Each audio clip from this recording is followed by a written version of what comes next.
So one of the first things that teams usually do is prioritize. What kinds of questions are they actually trying to answer? What information is needed for the day-to-day operations? That's what we're seeing, is that shift to understanding that now that everything is available, how do you make sure that you're tracking the right things? Data analytics has become a key topic, especially when it comes to leveraging the internet to grow your business. Today, we can capture a huge amount of data across a growing range of platforms. That's both a blessing and a curse. Marketers can easily get lost analyzing everything that they can analyze, but not necessarily what they should analyze. Success comes from first creating a question and then analyzing that data, which potentially could provide some insights.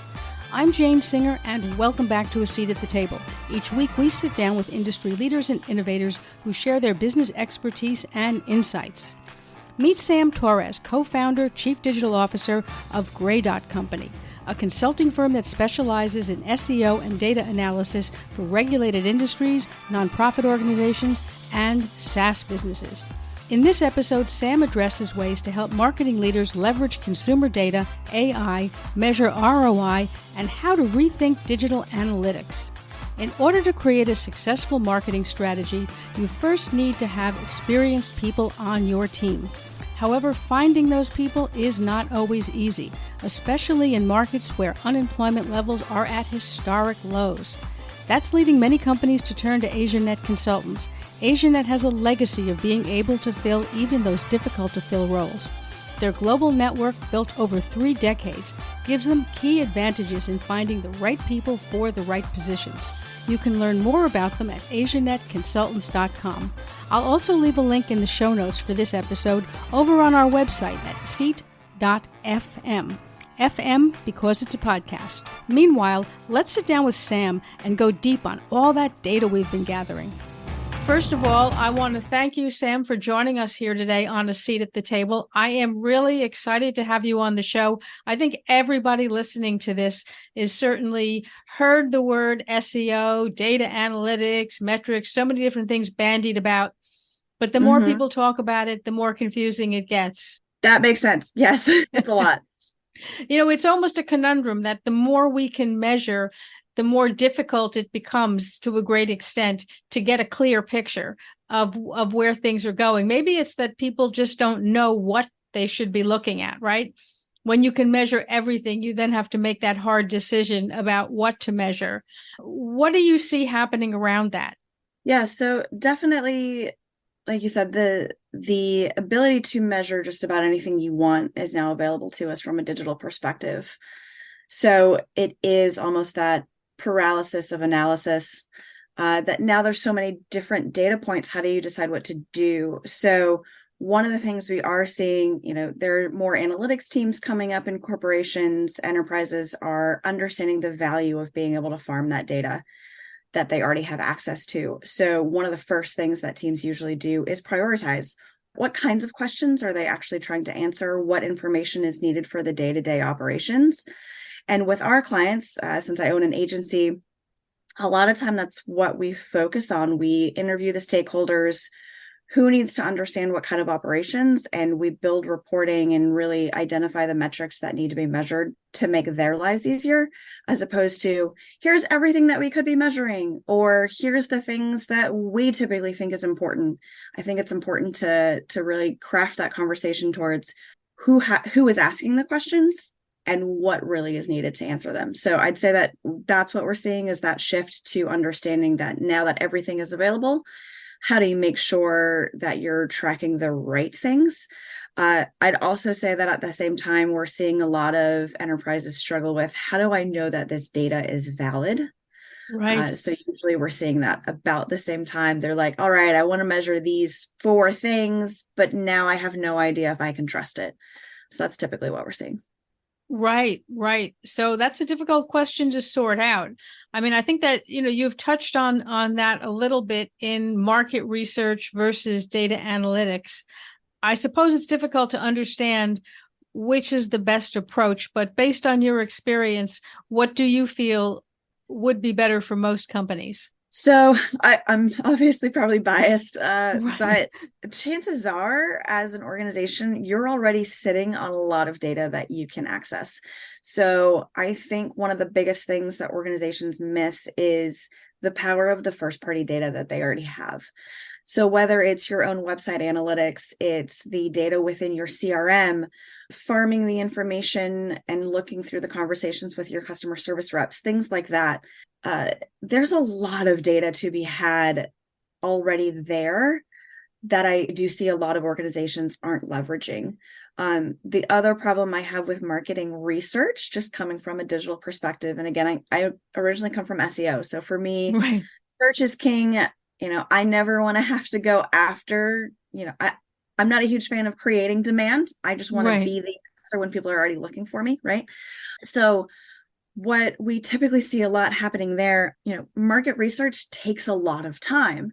But probably my favorite thing about search is that you get really honest answers from people.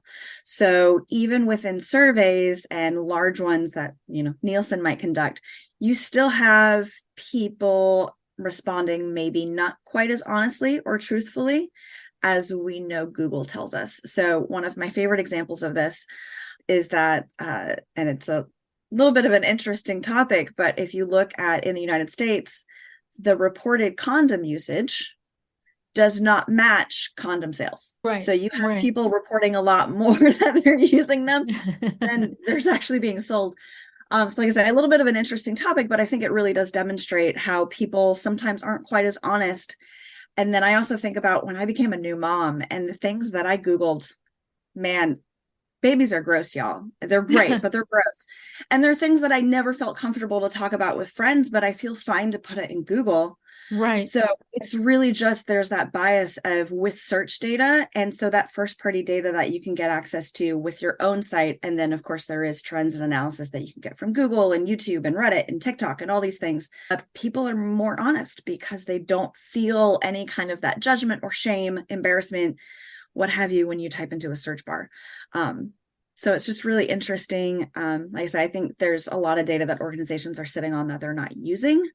And a lot of times I think it's just because maybe they don't even know how to access that, but it's all right there. And you can get those insights so much faster than your traditional market research project.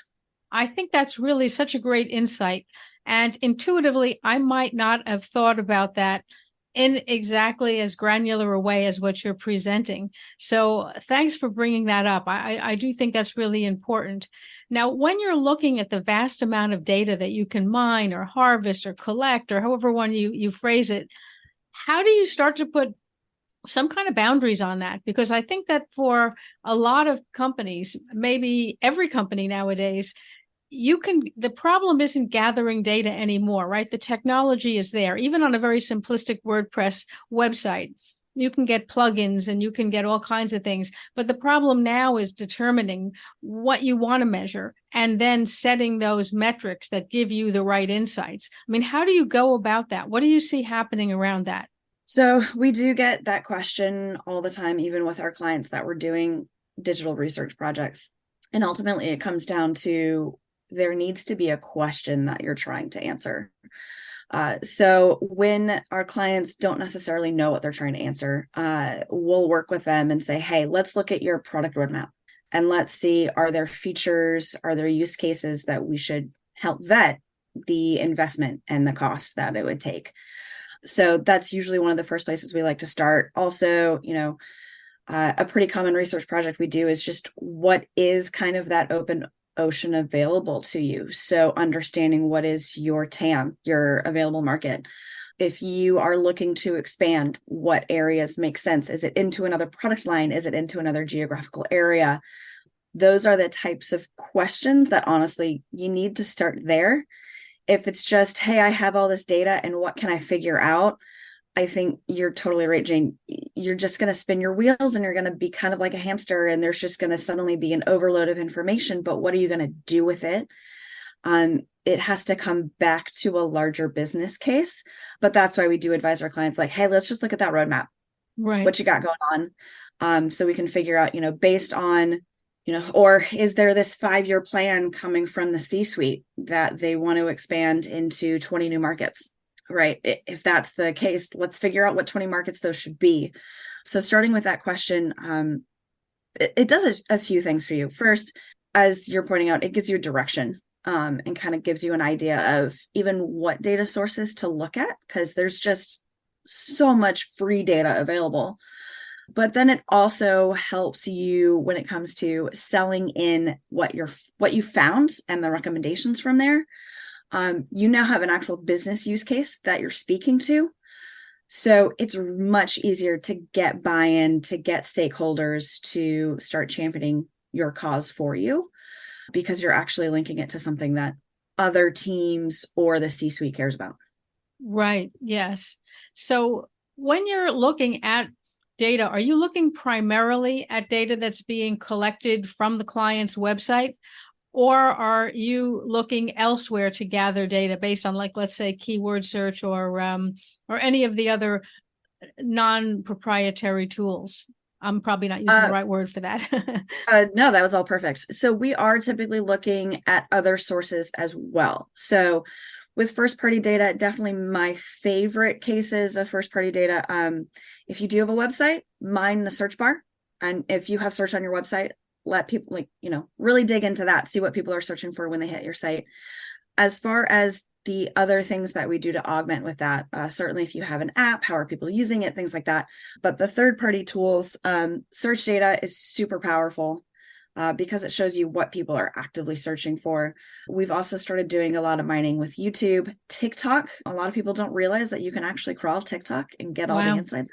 And especially depending on what kind of markets or consumers you're going for, that is just a treasure trove. You can do the same with LinkedIn groups, Reddit. You can do a lot of crawling. So we'll usually layer in kind of what makes the most sense. We've even done projects where it was, I'm just going to layer in what, kind of crawl through and see what restaurants in LA are booked versus which ones aren't on OpenTable, so that we can understand where is the demand. So it's really interesting the amount of data that's actually available to you. And we do like to augment with a little bit of that, just to kind of maybe sometimes validate what we think. Because with your first party data, you're usually looking at your customers, your users. There is going to be a little bit of bias. And when we're doing it as a function for marketing, I also want to understand where is the market currently, so that we can introduce ourselves to new users as opposed to our same loyal fans that we've had the whole time. Right. Yeah, I think that makes a lot of sense, because you're right. There's two angles to it. One of which, of course, is to see how do we build more loyalty, get more sales from our existing people who already like us. But then you want to keep bringing new people in. So sometimes you got two different things going on. It's not quite that easy. I think it's interesting that you brought up the ability to really crawl so many of these other platforms and get, mine some of that data, because you really would think that there would be more barriers to doing that.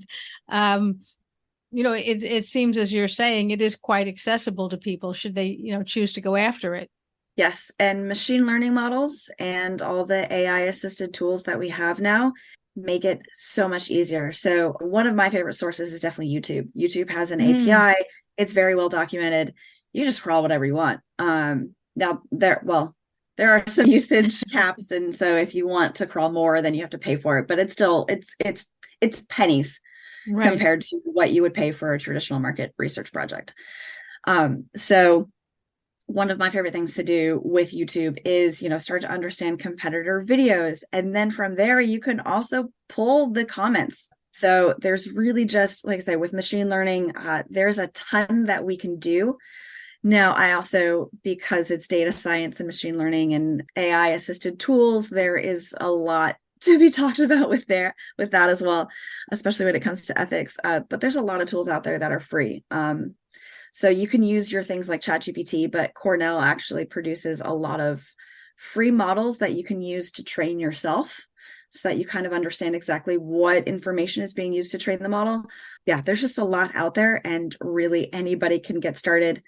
You don't need a data science degree. Now, I'm no shade on my data science friends. They work absolute magic. They can certainly pull into things that I cannot. But it's not as much of a barrier as I think most people think to at least get started and start to pull like those one or two insights from the data that you already have.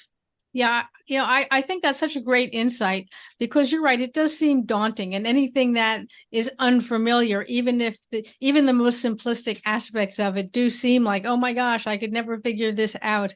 But you're right. Things have become a lot simpler nowadays. There's a lot more things where the user interface is easier. Now, you talked about some of this. You touched on the consumer privacy side of things, and it sort of looks like a game of cat and mouse, right?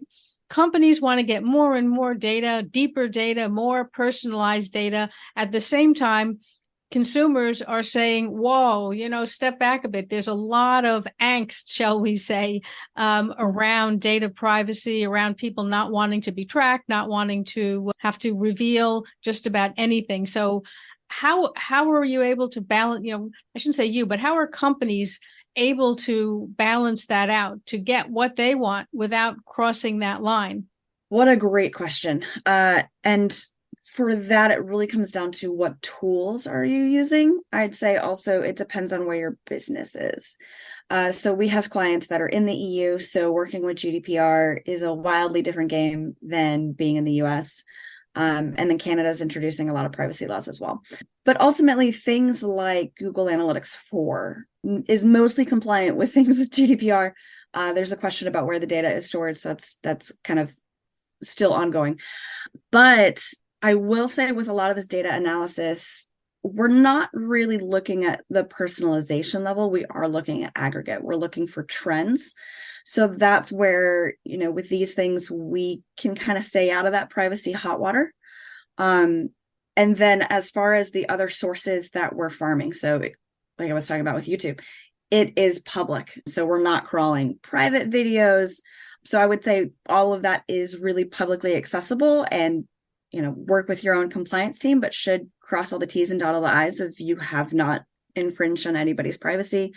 And then for getting the data itself, all of the tools are definitely getting updated, right? So iOS introduced that there are no more cookies. So cookie session states in Safari don't exist anymore, which actually for app developers can be really frustrating because they don't want to make the user sign in 23 times.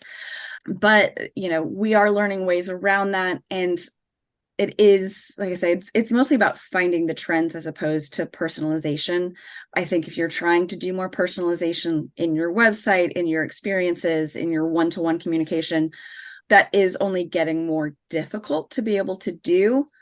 However, on the flip side, if that is data you're able to gather, then AI makes it really easy to actually do that at scale. But in short, just you need to make sure that you're evolving with the tools themselves and not relying on old solutions. With analytics programs, I would say if you're doing anything that's homegrown, it's probably time to graduate into a third-party vendor, just because it makes more sense to pay somebody else to keep up with those updates instead of you having to dedicate an entire team to doing it yourself.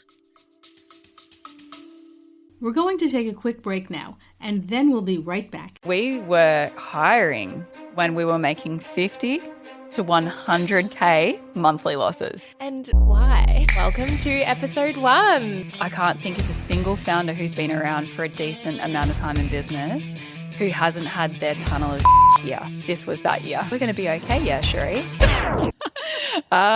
Some are going to hear this and think, you TDP. But hear me out. You only have to do the math to understand that very soon we were $500,000 down. Yes, absolutely. I mean, I think you're right. Compliance has become so complicated in just about every industry that it's a world unto its own. It is. It's a lot. And then, yeah, I mean, like one of the biggest projects we've had this year is coming up with our data privacy agreement with our clients and figuring out what does all that mean. And even things like I didn't realize that because I have the email addresses of my clients, like there's a whole nother thing that I have to do. So it's a lot. Yeah. Some of it's gone a little bit crazy in my opinion, but it is what it is.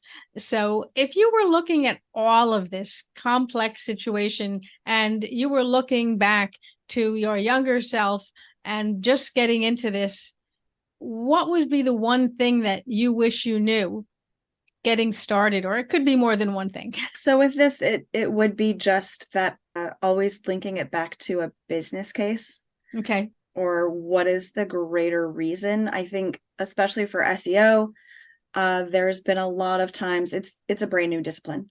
Right. It's relatively young. I've been in it for 13 years, and that makes me a grandma, which I'm in my mid-30s. I'm not a grandma, but I have been in the industry for a super long time for the industry.